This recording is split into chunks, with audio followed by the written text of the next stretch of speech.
Bismillahirrahmanirrahim. Assalamualaikum warahmatullahi wabarakatuh. Segala puji hanya milik Allah, hanya kepadanya kami memuji, meminta pertolongan dan memohon ampun. Salawat serta salam semoga tercurahkan kepada Nabi besar Muhammad SAW, kepada keluarganya, para sahabat, para tabi'in, dan kita selaku umatnya, semoga terus istiqomah untuk menjalankan syariatnya. Amin. Oke, sebelum melanjutkan nonton videonya, angkat baiknya teman-teman klik tombol subscribe, like, dan share agar video ini bisa bermanfaat bagi yang lain. Karena Rasulullah SAW bersabda, khairun nasi anfa'uhum linnas.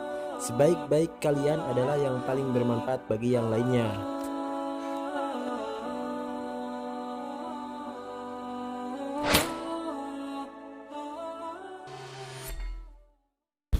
Baik sahabat-sahabat, mari kita dengarkan cerita Nabi Ismail alaihissalam, yang mana Nabi Ismail ini anak yang patuh terhadap perintah Allah Subhanahu wa Ta'ala. Nabi Ibrahim mempunyai dua orang istri, yaitu Siti Sarah dan Siti Hajar. Dari Siti Hajar inilah Nabi Ibrahim mempunyai anak yang bernama Ismail. Nabi Ibrahim kemudian membawa istrinya Siti Hajar dan Ismail yang masih bayi ke negeri Mekah, yang pada waktu itu masih berupa padang pasir kosong, belum didiami oleh manusia. Atas perintah Nabi Ibrahim kembali ke negeri Syam untuk menemui istri, yaitu Siti Sarah. Suatu ketika Siti Hajar kehabisan air. Beliau sangat kehausan sehingga air susunya pun kering. Dalam usahanya mencari air, Siti Hajar berlari dari Bukit Safa dan Marwah. Tetapi beberapa kali pulang balik antara kedua bukit itu, ia tidak mendapatkan air juga. Siti Hajar kembali ke Ismail yang masih menangis sambil menghentak-hentakan kedua kakinya.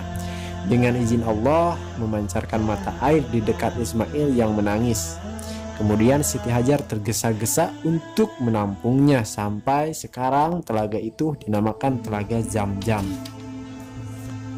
Ketika Nabi Ibrahim kembali ke Mekah untuk menemui Ismail dan ibunya, tempat tinggal mereka telah berubah menjadi perkampungan yang subur dan makmur. Siti Hajar dan Ismail hidup dalam kecukupan, tidak kekurangan.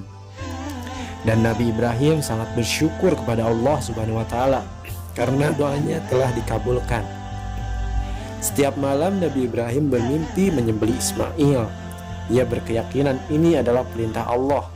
Kemudian Nabi Ibrahim menceritakan mimpinya kepada Ismail. Wahai ayahku, laksanakanlah perintah Allah. Mudah-mudahan aku termasuk orang-orang yang bersabar. Keesokan harinya Nabi Ibrahim membawa Ismail ke padang pasir. Iblis mencoba menggoda Nabi Ibrahim dan Ismail, akan tetapi mereka berdua mengusir iblis dengan melempar kerikil. Ismail pun diletakkan di atas batu. Ketika pedang sudah hampir di leher Ismail, secepat kilat malaikat menarik Ismail dan menggantikannya dengan domba besar yang sehat.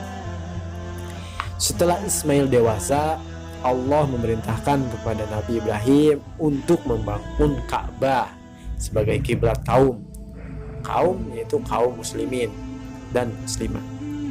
Nabi Ibrahim dan Ismail membangun Ka'bah dengan bebatuan.